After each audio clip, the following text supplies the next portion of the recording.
football fans. Welcome to Friday Night Varsity Flashback. I am Rachel George out at BB&T Field at Wake Forest University for the 1A state championship game. Walace-Rose Hill coming into this one 13-2, while Mount Airy is 15-0. The Granite Bears have won their past 31 games and are going for their 7th state title, second in a row. Walace-Rose Hill's last state title came in 1994. That was their only one. Let's get to highlights of this game and see who ended up with the championship. Playing on a turf field, the Walace-Rose Hill running backs tested out in warm-ups. The Granite Bears take the field hoping to extend their winning streak as they took 48 of the past 50 games. A Walace-Rose Hill win would complete a huge turnaround from last year's 2-10 season. The Bulldogs win the coin toss to start, but that wouldn't even be the most important one of the night. They elect to defer and get ready to play defense. Walace-Rose Hill holds Mount Airy on defense, and the offense gets hot out of the gate. Sophomore Omar Carr makes the cutback move, busts loose down the right sideline, and gains plenty of yards before he gets pushed out by Justin Collier. After already converting one 4th and 3 on the drive, Walace-Rose Hill has 4th and 2 and goes off tackle to Carr, who hits the edge and the pylon for an early lead. The Bulldogs are looking good to start and have plenty to celebrate.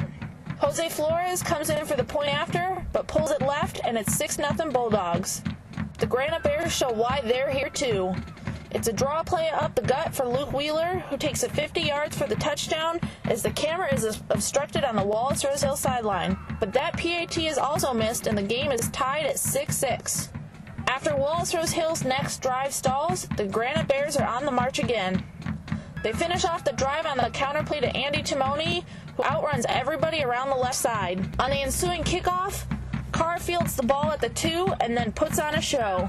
He gets one great block, outruns a tackler, makes a sweet juke, cuts back, and makes another miss as he goes 61 yards before getting pulled down from behind. That put Walace-Rose Hill in good field position where the Bulldogs match Mount Airy's speed as Devontae Herring goes outside for the 24-yard score. He would lead all rushers by the time we were done with this one. Late in the second quarter, Mount Airy is trying to convert a 3rd and 19 as quarterback Ben Hinson throws it downfield over both the safeties and finds Collier, who adjusts in the air and comes down with the ball. The 38-yard completion gets the Granite Bears to the Walace-Rose Hill 44-yard line. Mount Airy keeps the drive alive here as Hinson has another 3rd down, rolls out, keeps it for himself, and gets hit out of bounds. That's a 15-yard penalty and another Mount Airy 1st down. Now the Granite Bears have another 3rd down chance. Call play action as Hinson rolls out, finds Wheeler in the end zone, and he's got a step on the defense. Hinson gets it there, but it's dropped. Mount Airy settles for a 33-yard field goal from Hull and takes a 16-13 lead. On the next drive for Walace-Rose Hill, Bobby Crawford gets the ball, makes a cutback at the line, and heads down the right side for a 44-yard score. Points coming in buckets now as the teams combine for 30 second quarter points. The Granite Bears get the ball back on offense with 1 minute and 1 second left when Hinson comes out of the shotgun, rolls out, and passes to Wheeler in the flat. He catches it, runs, makes one man miss before he hits the sideline and gets popped by Torrey Hall, who forces the ball out, and Kenneth Burrs recovers the fumble. They've got the ball back, and the Dogs are going for more. Dwan McKenzie throws up the fade to the corner for Hall, who is clearly interfered with. The Bulldogs get half the distance to the goal and a new set of downs. In the final seconds of the first half, Flores is back for a 22-yard field goal attempt. But he misses just left, and we head into halftime with Walace-Rose Hill ahead 20-16. In the second half now, the Bulldogs have the ball to start, and on the second play, it's a sweep to Herring, who follows his convoy of blockers until he outruns them all and comes crashing into your living room. Herring starts what he finishes, taking it to the other side of the field as he has 3 defenders on him at the 8-yard line. But he breaks out of the leg tackle, stalls in front of another diving defender, and carries Wheeler over the pylon. On the next drive, Wheeler caps off a long series with his 4-yard score as he goes in untouched on the left side. He'd finish with plenty of yards and pick up some hardware by the time this thing was done. Hull was hurting coming into the half and misses his 2nd extra point of the game, making it 27-22 Bulldogs. The Granite Bears would get a safety as Walace-Rose Hill snapped it out of the end zone and cut its own lead to 27-24. Mount Airy gets back on offense and is in the red zone when Hinson completes this pass to Wheeler. He dives for the pylon, but the ref calls him out at the 5-yard line. It doesn't matter because Timoni takes it in from there. The Bears fans are excited as many of them made the 30-minute drive for the game. Dylan Wright comes in for the injured Hall, but he misses the extra point. That makes it still a field goal game as Mount Airy leads 30-27. The Granite Bears get the ball back and are trying to extend the lead through the air. Hinson completes this pass to Collier over the middle, and somehow he hangs onto it as he gets rocked by Torrey Hall. Collier is helped off the field but would return. The Granite Bears are forced to punt as the Bulldogs are playing catch-up and trying to avoid a second-half collapse. Walace-Rose Hill goes to the air now as McKenzie looks downfield to the big tight end Darrell Lamb, and McKenzie hits him in stride. Flores is getting ready on the sideline, hoping for his shot at redemption. McKenzie gets sacked for a big loss, setting up 4th and 15 at the 21 with 2:14 left to play. Flores gets his shot with this 38-yard field goal attempt. In pregame warm-ups, he made 1 of 10 from the 40 and already has that 1 field goal miss in the game. But this time he puts it up and gets to be the hero as he ties the score at 30-30. He's got his own cheering section and he probably deserves it after a play like that.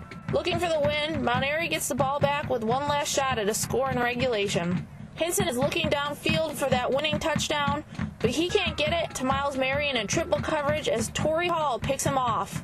So now we're going to bonus cantos. On to the second coin toss of the day, and the Dogs call heads. It's heads, and Walace-Rose Hill elects to play defense first. In overtime, each team gets 4 downs to score from the opponent's 10, so Mount Airy would start on offense. On 3rd down from the 6-yard line, Hinson finds Stephen Hart all by his lonesome as the Granite Bears get the touchdown. Walace-Rose Hill gets its chance on offense and has 4th and goal from the 1-yard line. The Bulldogs don't take a timeout as they go with the QB sneak up the middle, and big Chris Miller pushes McKenzie into the end zone. Walace-Rose Hill then takes a timeout, talks about it, and the players and coaches decide to go for the 2-point conversion and the win. It's a pile of bodies at the goal line as Miller and Travion McKenzie block for Carr, but he just makes it in for the Bulldogs win. Final score, 38-37 Bulldogs. They celebrate as they win their 2nd ever state title and finish the year 14-2. Walace-Rose Hill gets its trophy, so let's hear what they had to say after the championship win. You just got to do it, and you make the call and you live with it. And I always thought, how awful it is that you're going to put it on a kicker to tie a game. And you can put it on your whole team to go for it and win it. And I was here one year and the kicker missed a kick and he ain't missed all year long, and I just thought how dejected that kid was. Probably for a steal right on. And if we'd have missed that one, at least it would have been me. Everybody would have they would have guessed me, and a grown person can take it. Kids sometimes can't take that kind of pressure. No, I didn't know I was in. But when he raised his arm, I was happy. I just told Chris to run up the one's back and knock him in the end zone. We got the touchdown, and then I about knew right then we were going for 2. I looked at my coach, I said, let's end this right now, one way or the other. So, Omar's the guy. He's the inside guy. Coach told us just go out there and have fun, but to me, I take football serious. And I just gave it my all and didn't quit. To be honest, I really wasn't thinking about the streak. I mean, that's just a bonus. I mean, you come out there and you think one game at a time, and what we've managed to do is win that game one at a time, and it just happens to build up over the years. And so, I don't know, streaks are meant to end. Streaks are meant to end. Also of note from state championship weekend, Southwest Onslow falls to Albemarle in the Big 1A game by a score of 45-21. Well, that's it for us this week. We'll leave you with scenes from the day of the Bulldogs win. Be sure to tune in Wednesday as we recap the entire season. But for this week, this is Rachel George for Friday Night Varsity Flashback on StarNewsOnline.com. Us by 3 touchdowns. I think it's going to be more than that.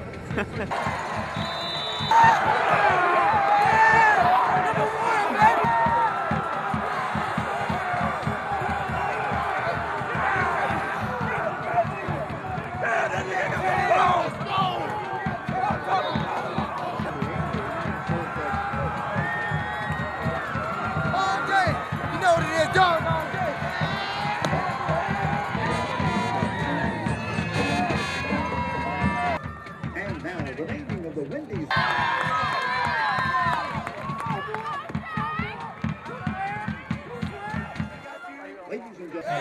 Oh,